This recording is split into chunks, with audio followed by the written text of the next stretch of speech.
तो आज हम लोग ज्योग्राफी में देखेंगे इंडिया का आइलैंड के बारे में। आइलैंड में हम लोग आज अंडमान निकोबार के बारे में देखेंगे। ठीक, अंडमान निकोबार के बारे में। तो उस हम पहले आपको एक बार मैप दिखा देना चाहता हूँ। उसके बाद इसके हर एक एंगल को देखेंगे। जैसे कि सबसे पहले तो इसका फिजिकल देखेंगे। फिजिकल में फिजिकल फीचर्स जो भी है वो देख लेंगे। उसके बाद इसके मतलब इकोनॉमिक देखेंगे, इकोनॉमिक। उसके बाद इसका जियो पॉलिटिक्स, जियो पॉलिटिकल या इंडिया के स्ट्रेटेजिक सिक्योरिटी के लिए क्या इसका इम्पोर्टेंस है, जियो पॉलिटिक्स देखेंगे। ठीक, उसके बाद जो यहाँ का सोसाइटी है उसके बारे में देखेंगे। फिर जो मेन यहाँ का फॉरेस्ट है वो देखेंगे।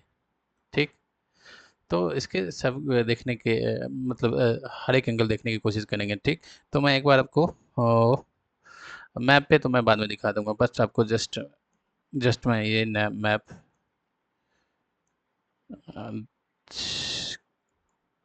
करके दिखाने की कोशिश करता हूँ। ठीक, ये देखिए, ये हो गया इंडिया का मैप।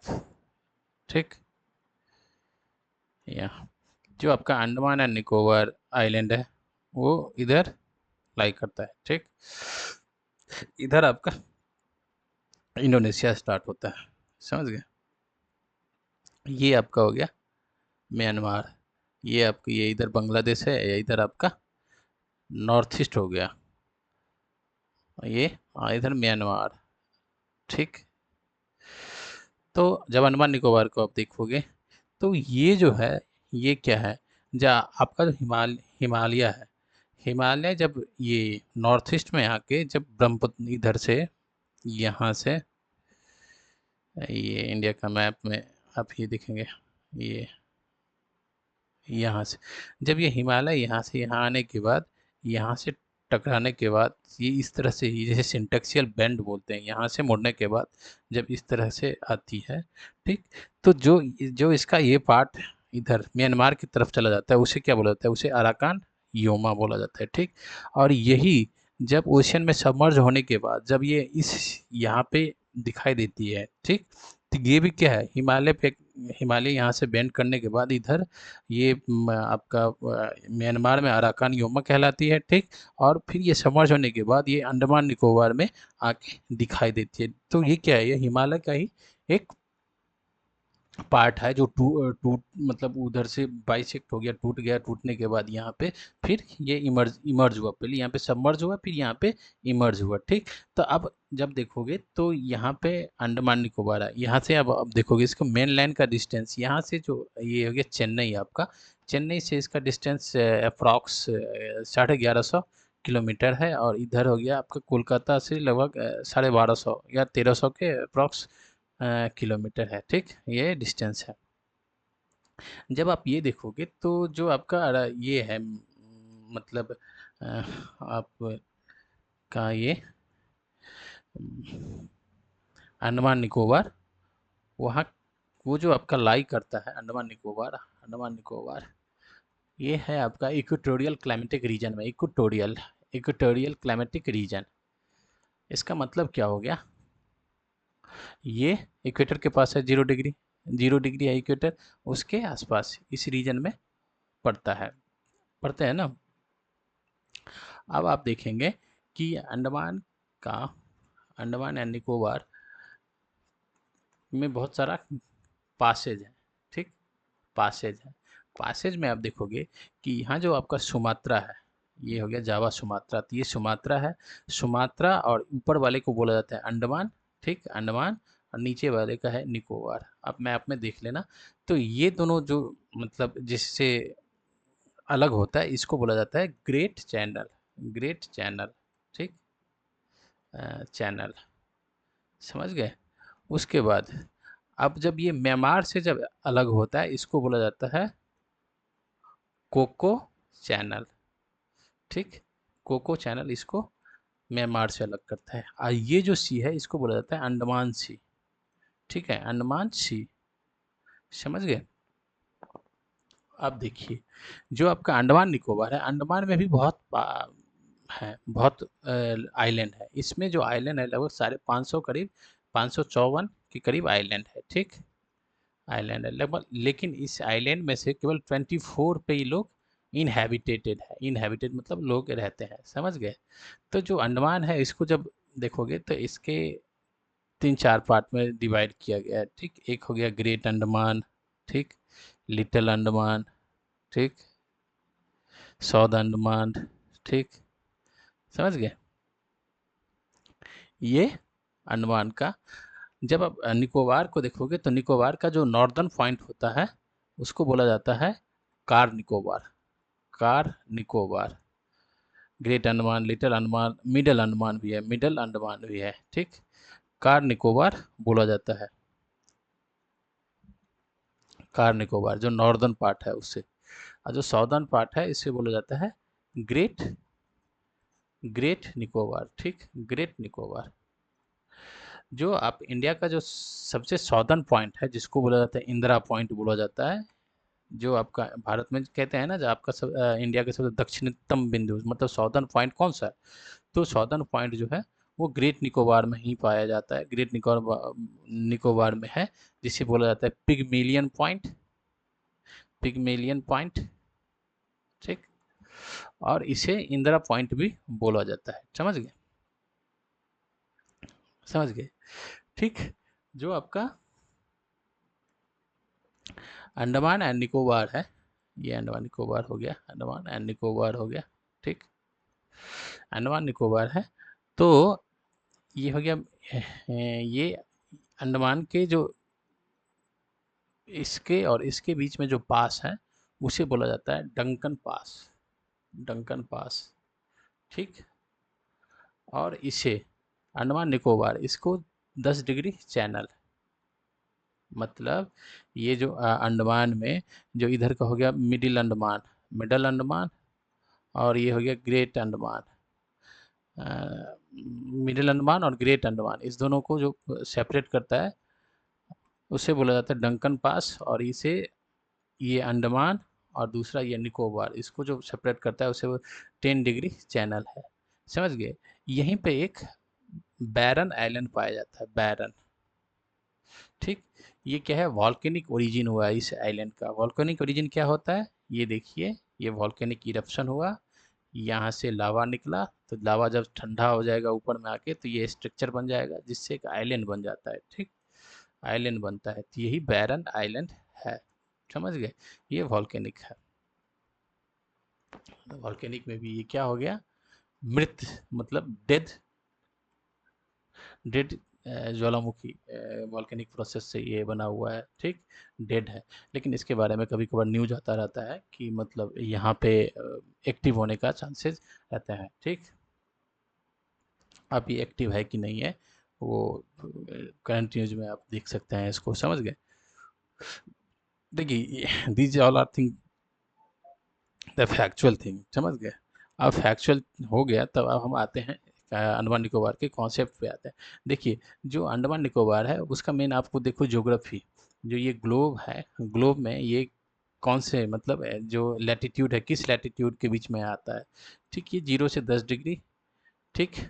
ये जो है इक्वेटोरियल क्लाइमेटिक रीजन में, इक्वेटोरियल क्लाइमेटिक रीजन के आसपास आता है, क्योंकि इंडिया का जब आप देखेंगे तो लैटिट्यूडनल कहाँ तक है, लैटिट्यूडनल डिस्ट्रीब्यूशन इंडिया का कहाँ तक है, मतलब ये 8 डिग्री 4 मिनट से लेके 37 डिग्री समथिंग, ये लैटिट्यूडनल है ना, मतलब ये 0 से 10 हुआ ना, मतलब 8 यहाँ होगा, मतलब इंडिया यहाँ से लेके ये 37 डिग्री, ठीक, यहाँ तक इंडिया फैला हुआ है, ठीक। तो ये वाला पार्ट जो हो जाता है अंडमान, तो ये क्लाइमेटिक इक्वेटोरियल रीजन में आता है। अब देखिए जब इक्वेटोरियल रीजन में आएगा तो यहाँ पे क्या होता है, इक्वेटर के पास रेनफॉल बहुत ज़्यादा होगा, रेनफॉल जब ज़्यादा होगा तो इससे क्या होगा, अब देखिए इससे क्या होगा, यहाँ की जो वेजिटेशन होगा, जो फॉरेस्ट होगा वो किस तरह का होगा, वेजिटेशन फॉरेस्ट किस तरह का, इक्वेटोरियल फॉरेस्ट होगा, ठीक। इक्वेटोरियल फॉरेस्ट का क्या विशेषता क्या है, इसकी कैरेक्टरिस्टिक्स क्या होती है, ये इसके जो पेड़ होंगे बहुत लंबे लंबे होंगे, ठीक, बहुत ही ये डेंस होगा, ठीक, डेंस फॉरेस्ट होगा, समझ गए। डाइवर्सिटी बहुत ज़्यादा होगी, समझ गए, डाइवर्सिटी बहुत ज़्यादा होगी। एक जगह पे ऐसा नहीं है कि जो एक ही मतलब ट्री मिलता है। जैसे कि ये रीजन है मान लीजिए एक, तो यहाँ पे अलग अलग टाइप्स के ट्री मिलेंगे, समझ गए, अलग अलग पेड़ मिलेंगे। तो बहुत ज़्यादा डाइवर्सिटी होता है। इसी बहुत ज़्यादा डाइवर्सिटी की वजह से क्या होता है ना, यहाँ पे फर्नीचर्स और लकड़ी की जो कटाई होती है ना, वो मतलब सक्सेसफुल नहीं होता है। बिकॉज ऑफ रीजन क्या है ना, बहुत ज़्यादा डाइवर्सिटी होता है। तो एक तरह का मान लीजिए एक यहाँ पे अलग एक पेड़ मिला, यहाँ पे दूसरा मिलेगा, ठीक है। अब देखिए, वेजिटेशन बहुत जगह डेंस फॉरेस्ट होगा। अब जब फॉरेस्ट बहुत ज़्यादा डेंस फॉरेस्ट होगा तो यहाँ के क्या होंगे, बायोडाइवर्सिटी हाई होगी, ठीक, बहुत ज़्यादा होगी, ठीक। बायोडाइवर्सिटिकली रिच रीजन होगा यहाँ पे, समझ गए, बायोडाइवर्सिटी रिच रीजन होगा। अब जब फॉरेस्ट है तो यहाँ की जो पॉपुलेशन होगा उसका डिपेंडेंसी किस पे होगा, फॉरेस्ट पे ही होगा, फॉरेस्ट पे ही होगा। जंगल बहुत ज़्यादा है तो यहाँ पे ट्राइबल पॉपुलेशन होने का चांसेस बहुत ज़्यादा होगा, ट्राइबल बहुत हैं भी। तो दूसरा चीज़, यहाँ पे रेनफॉल बहुत ज़्यादा होता है तो वहाँ पे जो सॉइल होती है उसकी प्रोडक्टिविटी उतनी ज़्यादा नहीं होती है। इवन जबकि डेंस फॉरेस्ट है तो डेंस फॉरेस्ट में क्या होता है, जो पत्ते जब नीचे गिरते हैं ना ज़मीन पे, इस ज़मीन पे जब गिरते हैं तो ये पत्ता जो होता है फिर सड़ने के बाद ये ह्यूमस बन जाता है, जिससे प्रोडक्टिविटी ज़्यादा होनी चाहिए in general. But main reason क्या है, ये रेनफॉल बहुत ज़्यादा होगा तो फिर ये जो भी यहाँ पे मान लो कि ह्यूमस बना है, तो बारिश इतनी हो रही कि बारिश की वजह से सब पानी के साथ बह के चला जाएगा। तो बहुत ज़्यादा बायोडाइवर्स मतलब सॉइल जो होता है बहुत ज़्यादा प्रोडक्टिव होता नहीं है, ठीक। अब देखिए अंडमान का जब आप हम देखते हैं तो आपका यहाँ का जो इकॉनमी देखेंगे तो इकॉनमी इसका जो मेन है, यहाँ पे एग्रीकल्चर होता है। एग्रीकल्चर में क्या होगा, जो भी होगा, चावल वावल होता है, बारिश ज़्यादा होता है, गेहूँ होता है। दूसरा कोको मतलब यहाँ पे ये कोस्टल रीजन में है ना, कोस्टल रीजन में, ठीक, यहाँ पे, तो यहाँ पे कोकोनट, इसका बहुत ज़्यादा प्रोडक्शन होता है, समझ गए, नारियल का बहुत ज़्यादा प्रोडक्शन होता है। और भी नट्स वट्स यहाँ पे होते हैं, कुछ कुछ होते हैं, समझ गए। और दूसरा इसमें जब आप देखोगे ना यहाँ पे, तो ये फार्मा इंडस्ट्री के लिए बहुत ज़्यादा सूटेबल है, क्योंकि इतनी ज़्यादा डाइवर्सिटी है ना यहाँ पे, तो यहाँ पे पेड़ पौधे जड़ी बूटी बहुत मिल सकता है, तो जिससे क्या होगा, फार्मास्यूटिकल के लिए इंग्रेडिएंट का यहाँ पे अच्छा प्रोस्पेक्ट है, ठीक, इन द फ्यूचर की बात बता रहे हैं, समझ। दूसरा यहाँ पे डाइवर्सिटी बहुत ज़्यादा है तो यहाँ के इकोनॉमी में क्या हो सकता है, टूरिज्म बहुत बढ़िया होगा, टूरिज्म हो सकता है भाई, बीच भी होगा यहाँ पे, टूरिज्म होगा यहाँ पे, बीच है यहाँ पे, बीच के साथ साथ यहाँ पे क्या है, क्लाइमेटिक वेरिएशंस है यहाँ पे, क्लाइमेटिक वेरिएशन है जो टूरिस्ट को यहाँ लेके आ सकता है। बट एक कंसर्न यहाँ पे, मेन कंसर्न ये है कि जो यहाँ का जो लोकल एक कल्चर है, लोकल कल्चर है, जो ट्राइबल कल्चर है, उसको आप डिस्टर्ब ना करें। तो जो रैशनैलिटी होनी चाहिए टूरिज्म में, रैशनैलिटी होनी चाहिए टूरिज्म में, क्योंकि जब टूरिज्म को आप कह सकते हैं जो ओवरफ्लो कर दोगे और विदाउट रैशनैलिटी प्रिंसिपल को अप्लाई किए हुए करोगे, तो टूरिज्म को आने से मेन क्या हो जाएगा, पॉल्यूशन बहुत बढ़ जाएगा यहाँ पे।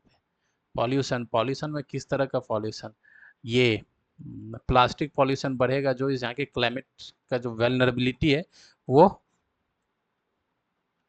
और बता कर देगा।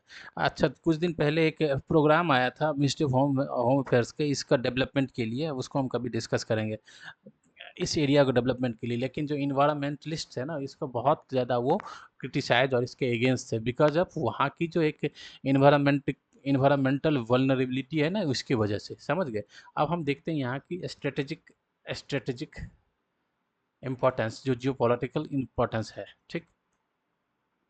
देखो इंडियन गवर्नमेंट का या जब इंडिया का एक एक पॉलिसी है, सागर सागर पॉलिसी है, मतलब सिक्योरिटी एंड ग्रोथ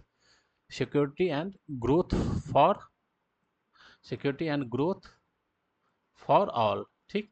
इसका मेन है क्या, जब भाई ये जो इंडियन ओशियन है ना, यहाँ का मालिक मैं हूँ, ये हो गया अफ्रीका, ये हो गया अफ्रीका, यहाँ पे आपका ऐसे मतलब आपका सेशल्स हो गया, ये सब जितने छोटे छोटे हैं, मॉरिशस, ये सब है आइलैंड, ये मेडागास्कर हो गया आपका। और इधर आ जाता है इंडोनेशिया, यहाँ पे इंडोनेशिया, ये सुमात्रा, जावा, ठीक, समझ गए। यह सिंगापुर, और ये सिंगापुर और मलेशिया, यहाँ पे सिंगापुर मलेशिया, ठीक। जावा सुमात्रा, ठीक। यहाँ पे एक स्टेट है मलक्का, यहीं पे आपका है अंडमान निकोबार। तो ये जो है ना आपका एक तरह से ये आपका होगा एयरक्राफ्ट कैरियर है, एयरक्राफ्ट कैरियर है। मतलब जो आपका इंडियन ओशियन के अंदर जो ट्रेड होता है इसके थ्रू, यहाँ से ये इधर चला गया साउथ चाइना सी, साउथ चाइना सी यही है, ठीक। ये आपका साउथ चाइना सी हो गया, ये ब्रुनई हो गया, यहाँ पे फिलीपींस है, यहाँ पे फिलीपींस है, ठीक। ये ताइवान इधर आ जाता है, ताइवान यहाँ पे है। ये आपका आप जो आओगे तो ये वियतनाम होता है, ठीक। यहाँ पे लाओस है, वियतनाम और लाओस का बॉर्डर टच करता है चाइना से। तो ये आपका ताइवान हो गया, ये साउथ चाइना सी, ताइवान इधर आ जाओगे तो यहाँ पे ईस्ट चाइना सी आ जाता है, ईस्ट चाइना सी स्टार्ट हो जाता है। तो चाइना का जो ट्रेड होता है ना इसी से मलक्का से होता है, मलक्का से होके जाता है। तो मलक्का से होके जाता है। पहले हम इसका इम्पोर्टेंस देख लेते हैं चाइना के रिस्पेक्ट में। यदि हमारा चाइनीज के साथ बॉर्डर पे ये हो गया, हमारा चाइनीज बॉर्डर हो गया, यहाँ से स्टार्ट कीजिए। यदि बॉर्डर पे कुछ होता है और यहाँ पे हमारा मान लीजिए मतलब स्ट्रेटेजिक डेप्थ, मतलब स्ट्रेटेजिक एज नहीं होता है, मान लीजिए स्ट्रेटेजिक एज एज नहीं यदि हमें मिलेगा, तो हम क्या कर सकते हैं कि हमारा ये जो मलक्का है, सब बोलते हैं मलक्का को ब्लॉकेट कर देंगे। तो इस ब्लॉकेट करने के लिए आपका एक बेस चाहिए, जिसके लिए आपका अंडमान बहुत इंपॉर्टेंस है। जो आपका फर्स्ट थिएटर कमांड है, जो थिएटराइजेशन थिएटर कमांड है, थिएटर कमांड क्या होता है? थिएटर कमांड होता है जिसमें कि आप तीनों आर्मी, जो आपका नेवी हो गया, आर्मी हो गया और एयरफोर्स हो गया, तीनों को मिला के एक कोऑर्डिनेटेड एक ग्रुप होता है, ठीक, जिसको आईबीजी भी बोलते हैं, इंटीग्रेटेड बैटल ग्रुप भी होता है। जो आपका कोल्ड स्टार्ट जो पॉलिसी होता है, कोल्ड स्टार्ट स्ट्रेटजी जो होता है, उसके रिस्पेक्ट में वो है। तो ये इसी में एक थिएटर कमांड है। थिएटर कमांड मतलब तीनों को मिलाकर इसको कोऑर्डिनेशन करके एक एक सिंगल अप्रोच होना चाहिए। क्योंकि तीनों में यदि कोऑर्डिनेशन होगा तो उसे ये पता रहेगा जो भाई नेवी का कहाँ पे इंपॉर्टेंस ज़्यादा है, एयरफोर्स का कहाँ इंपॉर्टेंस ज़्यादा है, और लैंड आर्मी का कहाँ इंपॉर्टेंस ज़्यादा है। तीनों में कोऑर्डिनेशन होगा तो इफ़िशियंसी आएंगे रिसोर्स के लेवल पे भी। मान लीजिए हमें यदि मतलब जो कह सकते हैं सर्विलांस के लिए एक, मान ली P-81 हमने चाइना से मुझसे यूएसए से ख़रीदा है, तो सर्विलांस के लिए P-81 हम लेके चले आए तो नेवी में, तो नेवी के लिए, तो एयरफोर्स के लिए हम उसको अप्लाई यूज़ कर सकते हैं यदि किसी कोई ऐसा ज़रूरत पड़ गया तो, ठीक। आप एयरफोर्स के लिए हमें अलग नहीं लेना पड़ेगा, ठीक। तो इफ़िशियंसी होगा उसके अंदर। दूसरा, किसी भी तरह का चैलेंज आ जाएगा तो हम मतलब बहुत 24 टू 48 आवर 48 आवर में हम मोबिलाइज अपने रिसोर्स को मोबिलाइज करके हम उसको आंसर करने के लिए तैयार रहेंगे। तो मेन कोऑर्डिनेशन के लिए जो आपका फर्स्ट थिएटर कमांड था, मरीन थिएटर कमांड जिसको भी कहते हैं, तो ये आपका ये हो गया इंडियन ओशन यहीं पे है। तो इसका बहुत ज़्यादा इंपॉर्टेंस है, क्योंकि इसके थ्रू आप क्या करते हैं, एक तो मलक्का पे आप नज़र रखते हैं इधर पे, ठीक, और पूरे इंडियन ओशियन पे आपका नज़र रहता है इधर से, ठीक, समझ गए। तो इसका बहुत ज़्यादा इंपॉर्टेंस है। उसके बाद जैसे अभी बांग्लादेश बहुत उछल रहा था, हम चाइना से आए हैं, सेवन सिस्टर को हम मतलब ब्लॉकेट कर सकते हैं, उसका मेन कहना यही था। अब देखो बांग्लादेश को ये पता नहीं है कि भाई यहाँ से एक मिसाइल यदि एक बैलिस्टिक मिसाइल या क्रूज मिसाइल दाग देंगे तो तुम उसी में निपट जाओगे। तो मतलब ये एक आपके पास एज है, ठीक है। तो ये इसका स्ट्रेटजिक इम्पोर्टेंस ये है कि आप इसमें पूरे नज़र रख सकते हो, इवन ऑस्ट्रेलिया तक यहाँ पे। तो हमारा जो सागर पॉलिसी है सिक्योरिटी एंड ग्रोथ फॉर और रीजन, तो उसको हमें फुलफिल करने के लिए, उसको एग्जीक्यूट करने के लिए, प्रॉपरली एग्जीक्यूट करने के लिए इसका इम्पोर्टेंस बहुत ज़्यादा है, ठीक है। तो यही था अंडमान निकोबार के बारे में। इससे ज़्यादा हम और इसमें ज़्यादा क्या हम डिस्कस करेंगे, जैसे कि अब देखो, अब यदि हम मैक्रो लेवल पर जाएंगे तो जैसे देखो अभी क्या किया है, लोग कहते हैं कि ये श्रीलंका है, अपने हम्बनटोटा पोर्ट इसको दे दिया है। किसको कह सकते हैं, चाइनीज़ को दिया है ना 90 ईयर के लिए, ठीक है। या फिर चाइनीज़ का एक स्ट्रिंग ऑफ पल्स है, स्ट्रिंग ऑफ पल्स है। अब स्ट्रिंग ऑफ पल्स मैं आपको एक मिनट बता देता हूँ। स्ट्रिंग ऑफ पल्स क्या है? आप लोग कहते हैं कि जब भाई इंडिया को घेर लिया है, अरे यार घेर के ही क्या करेगा वो, कुछ ज़्यादा। चाइनीज़ को आप देखोगे तो चाइनीज़ जो इंडियन ओशियन है यहाँ पे म्यांमार से एक पोर्ट लिया है, कहता है जो बांग्लादेश से भी लेगा, लेकिन बांग्लादेश में जब तक हसीना का गवर्नमेंट था तब तक उसका दाल नहीं गला। तो आने वाले टाइम में अब क्या होता है नहीं होता है देखा जाएगा। अब मान लीजिए यहाँ से आप श्रीलंका में हो गया ये हम्बन टोटा हो गया, ठीक। और यहाँ पाकिस्तान बैठा हो गया, पाकिस्तान ने अपना ग्वादर दे दिया, ठीक।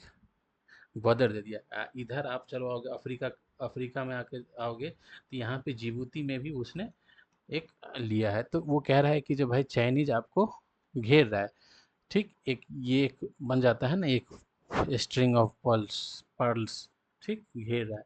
लेकिन इसका बहुत ज़्यादा इम्पोर्टेंस है नहीं, क्योंकि चाइनीज हमें नहीं घेर पाएगा, और वहाँ पे कुछ मतलब ज़्यादा इसलिए नहीं कर पाएगा क्योंकि हम सब इस स्ट्रिंग ऑफ पर्ल्स को तोड़ सकते हैं। यहाँ पे हमारा अपना है, फिर हमारा ये पूरा कमांड है, लेकिन वल्नरेबिलिटी आपकी बढ़ जाती है इसके वजह से। तो ये ये अंडमान निकोबार आपके लिए बहुत ज़्यादा इम्पोर्टेंस है। अब तो इसको हम लंबा नहीं खींचेंगे, नहीं तो ज़्यादा प्रॉब्लम हो जाएगा।